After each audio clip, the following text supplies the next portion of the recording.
Right now, I'm challenging myself to see if I can make 128 Regulation H teams that are each different from one another over the course of 128 days. Why 128, you might ask? At the end of the 128 days, we're going to do something special where we battle every team against each other in a single elimination bracket to see which team emerges on top. There will be some competitively strong teams, there will be some gimmick teams, and there will be some probably a good number of goofs and gaffs in there, so if you want to follow through to the end, subscribe so that you can keep up with each day. But without further ado, let's move on to day 69. Alright everybody, welcome back to another video, and in today's video we're going to be going over a team of mons that don't really have anything that makes them be in the same group at all. Nothing that I can think of whatsoever. Don't look at which team number this is. So starting off with Gardevoir here, we're going to be running a Choice Scarf set, since Gardevoir is like decently fast and it hits decently hard, and Psychic and Fairy Stabs are both really good into everything except for like Steel types. So we're going to be using our Choice Scarf in order to pressure Psychic Noise, which will make it so that Pokemon cannot use healing moves, so it's nice to have an offensive Gardevoir that can shut down opponent healing. And we also just have that good spread, Stab, Dazzling, Gleam, as well as we get two really good tech moves in the Mystical Fire, which will decrease the special attack of the opposing Pokemon, while also being a Fire type move that allows us to hit Steel types and Grass types and all those other things that are weak to Fire that we can hit with our two previous moves super well. And we also have the Aura Sphere just in case we need to mitigate any evasion checks, but again, fighting is super effective on Steel, which we can't hit with our stabs. And for this Gardevoir, we're going to be using the Trace ability, as it will allow us to copy opponent abilities, and Trace isn't very good in this format because there's not a lot of abilities that it can't copy, which might sound kind of counterintuitive, that if Trace gets worse whenever there's more abilities that it can't copy, but whenever there are two Pokemon on the field that Trace can copy its ability, it becomes random which Pokemon has its ability traced. So if there's one Pokemon that can't have its ability traced and one Pokemon that can, then you can at least always confirm what Pokemon ability is going to get traced whenever you send Gardevoir out onto the field. But since pretty much every ability in this format feels like it's traceable, then that means Gardevoir is a little bit more variable when we're using the trace, so it's not as consistent. Up next we have the Alolan Ninetales, and this Alolan Ninetales is just two dual stabs and the Moonblast and the Freeze Dry, just for dealing good damage. Since we're so speedy, we put everything into special attack. And of course we have the Aurora Veil, since that's a pretty quintessential Alolan Ninetales move. Since we're going to be setting up our own snow with our snowboarding, might as well make it so that we can decrease the damage that all of our other Pokemon on the team take. And we're going to be running the safety goggles, so that way we're not getting put to sleep by powder moves mostly, but we also don't take sand chips, so we can use Alolan Ninetales to pivot a little bit easier. And we're Terra Ghost, so that we're not getting faked out on the Alolan Ninetales. Up next, we got Glaceon, and Glaceon pairs pretty well with the Alolan Ninetales because it is a Snow Cloakmon, which means that we have an increased chance for all attacks used against Glaceon, unless they're perfect accuracy, to miss Glaceon. And this can provide some pretty nice scenarios where we just get a free dodge with Glaceon, and then Glaceon absolutely just gets to out damage the opponent, as we're going to be using Choice Specs on Glaceon and hopefully just spamming that Blizzard into a bunch of neutral mons, maybe getting some freezes. But we also have the Freeze Dry for hitting water types if we get Glaceon in an endgame there, and then we just have Shadow Ball and the Alluring Voice as two moves that are really strong on Choice Specs set. And the Glaceon really doesn't have that many moves. Like, we could have Terra Blast or maybe like Terra Water, but I think Shadow Ball and Alluring Voice were better. And speaking of being Terra Water, we're Terra Water mostly so that we're not taking super effective Steel or Fire type damage, but rather we're taking resisted damage from those two. Up next we have Vaporeon, and Vaporeon is kind of nice because it gets both Acid Armor and Calm Mind, which means that Vaporeon can sit on the field for a really long time, and we also have the Wish in order to restore half of our health, so hopefully we could get like an Acid Armor or Calm Mind up with Vaporeon, and then we go for the Wish on turn 2 whenever our damage is reduced. So as long as we live to the end of the next turn, we get the Wish, and then we hopefully just keep stacking our Step Boost, and we just have the Scald for doing damage, but also getting the occasional burn with Vaporeon is very nice. And we are water absorbed, so we are immune to other water type moves being used against us, and we can go Terra Fire in order to resist some things that we were previously weak to. And also, in order to increase our longevity, we are using the Leftovers item. Up next we have Serena, and Serena is our pretty standard priority negation, but this is a more offensive Serena, as we're going to be running our very strong stab grass power whip here. We can also follow that up with the triple axle if we suspect a Pokemon is going to have a focus sash, then we can use triple axle for the multi-hit moves,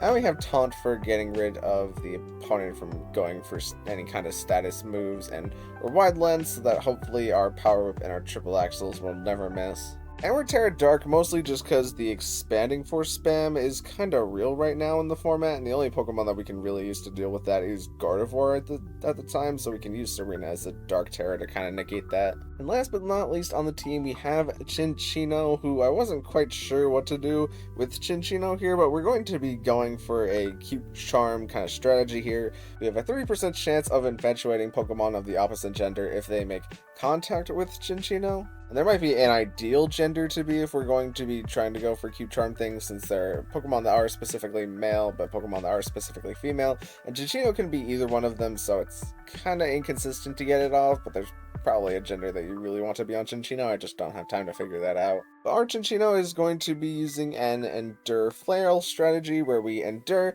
in order to make it so that the opponent can only take us down to 1 HP, and then whenever we are at 1 HP, our Salac Berry will activate because we are at less than a fourth of our HP, so we get a speed boost, and then whenever our speed boost is active, we can go for the very strong flail into the opponent while also being super fast. And we have Tidy Up, since Tidy Up is basically a Dragon Dance, but it also gets rid of hazards from the opponent. So if the opponent doesn't feel like hitting us, we can get the Tidy Up and then go for the Endure in order to get our even faster and even harder hitting flail. And also if the opponent feels like they want to protect in front of us, we can get the Encore into them in order to brick them for a while. It's also worth noting that since we are Endure, there will be more chances for our Cute Charm to activate theoretically than going for like a Protect or something like that. Since the Pokemon will still be hitting us, it's just that whenever we Endure, we are more vulnerable to things like Sandstorm or poison damage. And we're normal Terra on Chinchino just to further boost the power of our one normal type attack that we have.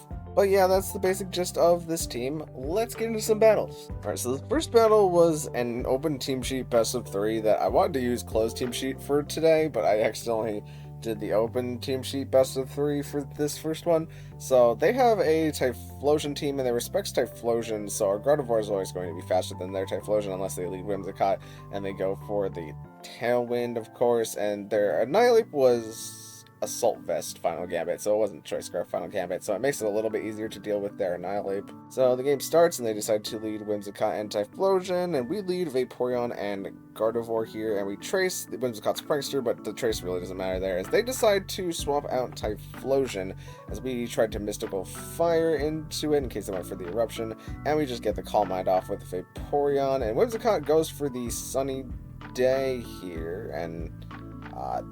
maybe boost the power Sun type moves for whenever the Typhlosion returns, but that causes our Mystical Fire to do pretty good damage into the Whimsicott, and we currently have Vaporeon in a pretty good spot where it's really not taking any damage, and we are weakening the power of the Farigiraf, also doing damage into the Vaporeon with the special attack drops, and opponents may be trying to crit Vaporeon to get a little bit extra damage, but because we killed Whimsicott on this turn specifically, when their Tailwind is about to run out, they won't be able to set up their Tailwind again, so they'll be forced to bring in Typhlosion here without Tailwind, and they Terra Fire, but we get off our Mystical Fire first, so we're also doing damage to the Typhlosion and lowering its special attack. So they're still going to take out Gardevoir, but they're really not going to do too much to Vaporeon, and Vaporeon is set up with the Scald's with the special attack boost at this point. So Scald is going to take out Typhlosion, and now it's Ursaluna and Farigiraf versus my 3 Pokemon that we have, and Hyper Voice is going to do damage into Vaporeon and Ninetales, but not too much because we have Aurora Veil set up, and we get Vaporeon's Wish off just because I want health on Vaporeon, and we just Freeze Dry into Ursaluna since figured Ursaluna is probably going to take out Ninetales at this point, but it doesn't really matter because we get to Scald into the Farigiraf, and Wish is going to heal up Vaporeon a good bit, and now I get to bring in Glaceon, and Glaceon is just going to Blizzard the Ursaluna to finish it off. Second game, I'm trying to think about how my opponent is going to adapt, and I immediately think that they're just going to lead Farigiraf and the Ursaluna in order to get up the Trick Room. So I lead thinking that the Ursaluna is going to lead. So we just lead pretty much the same way, but they actually led Clefairy this time, so that's a little bit more problematic as we can't just Mystical Fire into Ursaluna. And they just go for the Terra Normal Blood Moon, which Vaporeon does tank, but Vaporeon unfortunately is going to take quite a bit of damage there. We can't use the Wish because Ursaluna can't go for Blood Moon this turn, but it can go for it on the turn after that. And unfortunately, the Wish will come in too late. And they also went for the Hyper Voice this turn with Ursaluna, and they crit Gardevoir, which is super unfortunate for us. I brought in Vaporeon, but this is actually a misplay here, because I thought Ninetales had Blizzard so that I could just clear both and then start getting Vaporeon set up for the Typhlosion they probably had in the back, but that was a mistake, because I needed to bring in Glaceon there in order to Blizzard both Ursaluna and Clefairy, and then they reveal Whimsicott in the back for the Tailwind, and Blood Moon is just going to take out the Glaceon here, which it would have been a little bit more difficult for us to beat the Typhlosion endgame with just like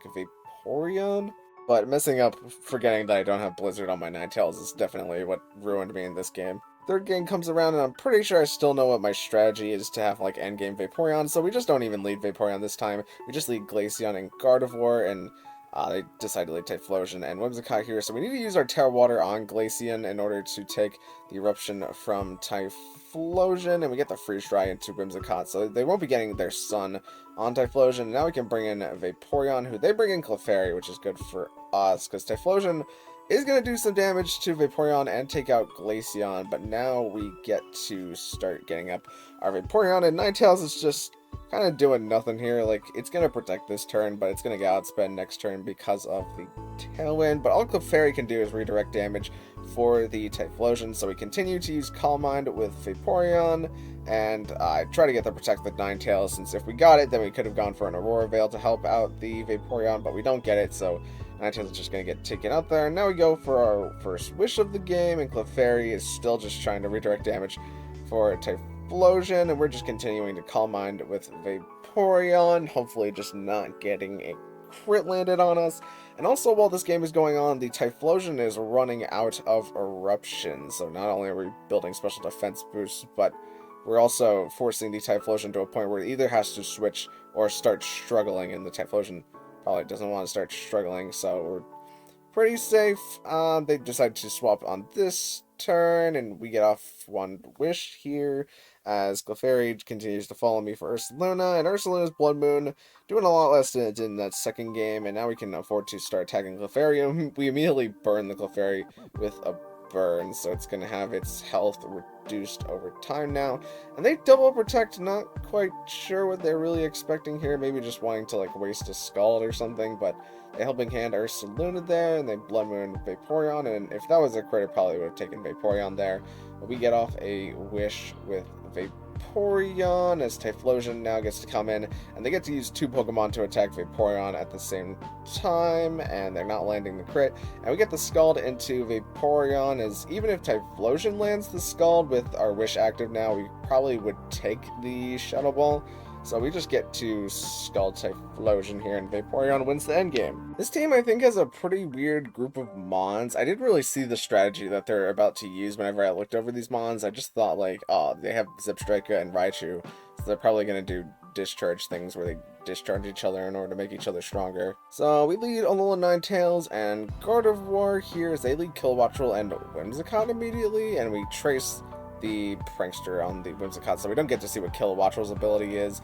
And they're actually Wind Power in their Terra Electric, and they crit Ninetales, which may be hard to say, but they double cleared the floor here, which is a little unfortunate. So what I should have done if I was expecting this strategy is I should have protected them with Ninetales, because they can only set the Tailwind to charge their Kilowattrel once, so Gardevoir would have been a sack there, but now we're in a bit of a tricky scenario as neither of these Pokemon have Protect. So they decided to swap in Zebstrika here as we endure with Cinccino, and they do discharge again, but Glaceon is able to live it because it's not charged, and Cinccino gets brought down to its Endure, and we crit Zebstrika back with the Blizzard, so Glaceon gets to KO both. And they currently still have their Tailwind up, and they Encore Cinccino into Enduring, and they miss the Glaceon, which is pretty nice. And we get the Endure again with Chinchino, which is kind of crazy. And we get to Blizzard into both slots, which does a lot of damage. Chinchino's Blizzard fails there, but their close combat is able to pick up the KO into Glaceon. And this is our guaranteed Endure turn, so we Endure them again. And